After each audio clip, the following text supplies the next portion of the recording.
So here we are in Coupeville, and this is Alexander Street. Then at the end is Penn Cove, and that's the wharf going out into the cove. And we're going to go up the street here to Beth's place called Bayleaf. And it's right on the corner here of Coupeville and Alexander. That's it right there. So we're going to go in and talk with Beth and see what her business is like. Here's the front of Bayleaf. We'll just enter here and talk with Beth. There you go. Hey, thanks, Beth. It was great. It was great meeting you. Yeah, I'll see you around. All right, see you around. Hi, Beth. Hi, Barry. How are you? I'm doing so good. How are you? So I've got the camera rolling here. Okay. I got a little bit of the customer there. So this is your place here. Yeah, let me give you a tour. I'm just going to walk you through the store and show you what we have here going on in the store. Whidbey Island Winery is a winery that we really like to support. They've just been here on the island the longest. Craig and Elizabeth do an amazing job in their winemaking skills, and they grow their own fruit in the white and some of the white categories as well. So up here we've got a nice selection of that. French linens is something we do about 2 trunk shows a year with this line, Garnier Thibault, and that's kind of fun. Wow, they're beautiful. We originally brought those in just for my own eyes, so it's the benefits of being in business. In the cooler here, different kind of fun soft drinks and beers, and then picnic items, which are really great grab and go when you're heading to Evie's for the beach. Our staff jokes with me that I secretly wanted to open a bookstore, and I have a plethora of cookbooks here. They just are really fun to give as gifts and keep up on what's going on in the food world. We do have a freezer. We've got several frozen things that we have offered. We're really strict about the different foods we bring into the store, as far as having no artificial colors or flavors, obviously, no trans fats.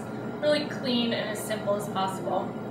As few ingredients as possible on the ingredient list is kind of our theme.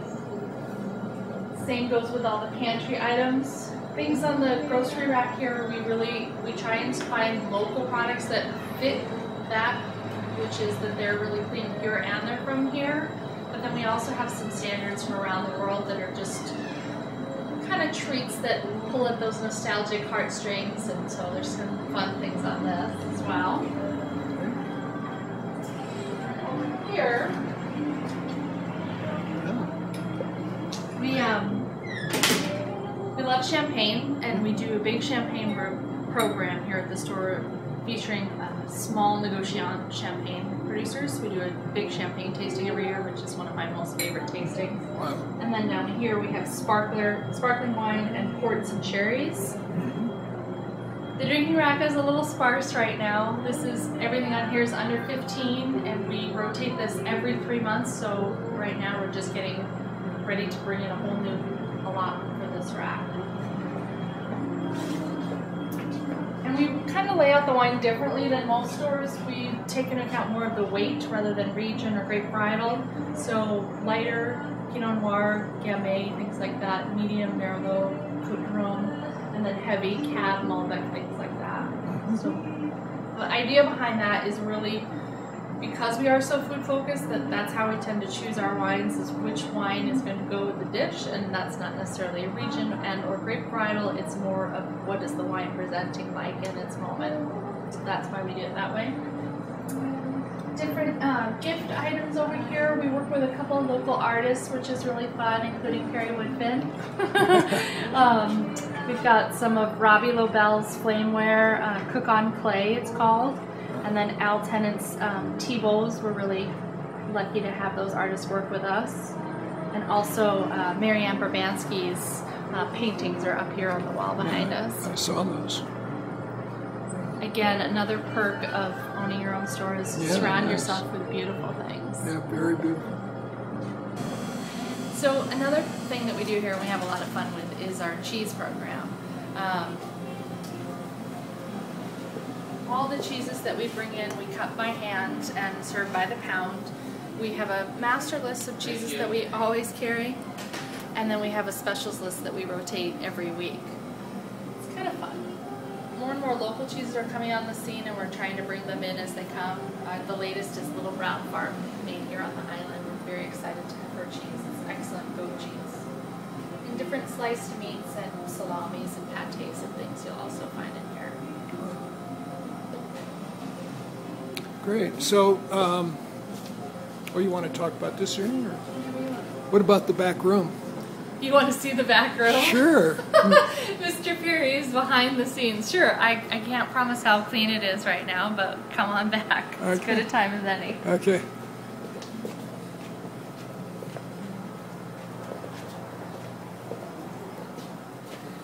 So we've got boxes ready to go to pick out wine. We've got a little backup refrigerator for tray catering. And there's my little tiny office, so to speak. Which no one ever sees, No so one this ever... is very interesting. There you go. My little tiny office where it all happens. Very comfortable. Yeah. Messy, but I know where everything is. Yeah.